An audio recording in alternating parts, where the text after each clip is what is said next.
Teresa. What role, could I ask you, what role does Social Security play in seniors' retirement right now? It has become the most important source of retirement income for people who are over 62 and people who are disabled. It's chugged along with inflation indexed benefits over the past 40 years when the private pension system has just kind of fallen apart. Um, the private pension system only covers about half of the workforce. And so many people come into retirement with just Social Security and maybe some loose coins in their pocket. And they count on Social Security keeping up with inflation because it's the only source of retirement income that workers have, though the beneficiaries have, that does keep up with inflation. So the other way to look at it is if Social Security wasn't there, over half of our seniors would be living in poverty, and that's a couple of dollars a day for food. So we would um, be bereft as a household, without Social Security, but also communities that depend upon Social Security would also not have elders coming out of the house and paying their rent or buying food in the grocery store. So our communities depend upon that flow of income, especially the left behind communities who are rural, who are in dying industrial towns or in parts of New York, where most the elders live with very low incomes. Besides the Social Security cuts, what challenges face future retirees? Yeah, well, Social Security is headed for insolvency. And every day we don't put more money into the Social Security system, the future of current retirees and future retirees are at risk. Let me explain. If Yeah, more money but doesn't just, flow, just to interrupt you for a moment, the term insolvency is different yeah, than bankruptcy. So a lot of young people, because I was teaching for a while, and young people are all sort of scared that yes. it's not going to be there for them. It So doesn't mean could you the Social clarify Security, that? Yeah. it doesn't mean insolvency doesn't mean the Social Security won't be there like bankruptcy would, but it does mean it will be a lot smaller. Insolvent means it can't pay full benefits. It means in 2033, according to facts that everyone agrees on, comes from the Social Security Administration, the revenues coming in can only pay 79% of benefits promised. So that everybody, rich and poor, needy or not, will have a 21% decrease in their Social Security benefit. So aside from that rather scary thought, um, what do you think Social Security is worth to people, to Americans? It seems like it's quite important. Yeah. If the value of the stream of income promised to Social Security recipients were calculated as a lump sum right now, it's worth 300 to $600,000, depending upon age and level of income, to all Americans. And research shows that that's probably the most important source of wealth that Americans have, most American households have. So if Congress is not going to fund your promise of Social Security benefits, Congress is taking away hundreds of thousands of dollars from you. So what are the solutions that would ensure that Yeah. Social Security can meet the current and future Yeah. retirement needs?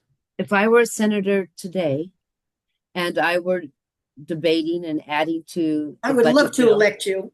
thank you, and adding to, subtracting to, debating the budget bill, I would say, there's something missing here. We need to put more revenue into Social Security. And I would add two things. I would add a budget line to raise all Social Security benefits to $200 a month. That would go a long way to eliminating poverty among elders in our country. I think even my Republican and Democratic colleagues would support that, who could not. And second, I would raise the cap in Social Security taxes, meaning that um, very high income workers, people who are paid and are in the Social Security system everyone would just pay all year long into the Social Security system. That means that people who make over $190,000 um, per year would not stop paying once their incomes once they paid all their Social Security tax based on the pretense they only made $190,000 per year. If they kept on paying their Social Security tax based on what they really earned, they would pay all year and billions of dollars would flow. I would do that like in today's session of the Senate. It's easy to do. You can do it with a stroke of a pen. FICA tax will be applied to all income. We did that actually a number of years ago where Medicare revenue was based on all income and nobody squawked. The high income workers didn't squawk, nobody squawked. So I would walk into Congress today, after my lunch break and raise Social Security benefits $200 a month. And I would raise the cap so that more revenue flowed into the system. And then all of my colleagues in the Senate could say, hey, everyone, we did something for Americans. We did something for American elders, and we did something for Americans who have elders. And that is we've secured your income. We got this part covered. So this is sort of maybe an odd question, but what was the role of this inequality, this huge increase in gains at the top, having to do with this potential shortfall? These are great questions, Arlene. It's because you're a very good economist. Yeah, you ask, why did we get to this position? Why do we have a shortfall in Social Security to begin with? Let me tell you what it's not.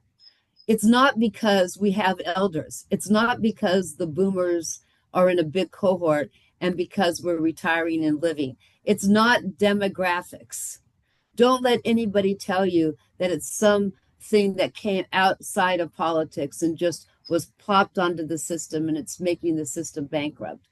We have been counting babies ever since the system, was born. It's easy to do. We know how long these babies are going to live, and we knew that the boomers were getting old. Not a surprise, not the problem. We aren't the problem. The problem is the actuaries never expected that most or almost all of the income gains over the past 40 years would go to people in the top 10%. We never expected that the bottom 90% of the income distribution, the earnings distribution, wouldn't get a raise. All the wage increases have gone to the top. And so because we cap the amount of income that we tax for Social Security, all the revenue that the actuaries thought would come escaped it and escaped it off the cap. So if we had no cap all along, this would not be a problem. Inequality wouldn't be a problem. The rich people would be paying for benefits and that would be flowing into the system. So it's the cap and the weirdness of the fact we've lost unions, most workers lost bargaining power, corporations were able to get more profits, the wage share of the economy has fallen, all those other macro and micro issues that went on to the past 40 years had the result. Why hasn't Um, Congress done anything? I mean, why aren't they doing anything about this? it's because it was, Naive as that sounds. yeah, I mean, we often have to point the finger back at us, Arlene, because Congress are really just our representatives. They are the derivative power from voter power. And we have not mobilized around getting money into Social Security, maybe because we thought as the time of insolvency came closer, and it's coming closer, something would be done. And now I have to point the finger at me and at you is now's the time. We're on top of the insolvency problem, and we need our senators, maybe after today's lunch, to go back in the Senate and put two pieces of legislation in that budget. Raise the benefits for Social Security to eliminate poverty raise it $200 a month, and raise the cap. So what happens if we just sit back or they just sit back and they don't do anything? I will have an economic crisis, Arlene, and perhaps a political crisis. The economic crisis will be that 21% of household income, of all the 21% of Social Security benefits, and to many households, that's their entire income. 21% of all Social Security benefits will be cut across the board. And that will affect people who depend upon Social Security more than others. And it will affect communities that depend upon Social Security more than others. Now, that economic consequence will probably lead to a recession, and it could lead to a humanitarian crisis. It could also lead to a political crisis where people stop trusting their government. And we have a history, a world history filled with dire consequences when people stop trusting their government. Well, this is certainly the time for us to no longer trust this crazy government we have. Yeah, And and to remember, hit the streets, we are the government. hit the We phones, hit the streets, hit the street, hit the phones, hit the pen, hit the hit the offices. Zoom links. Yeah. So thank you so much, Teresa. I really appreciate your time and expertise. And I appreciate your really intelligent questions. Thank you. Thank you. Bye. Bye.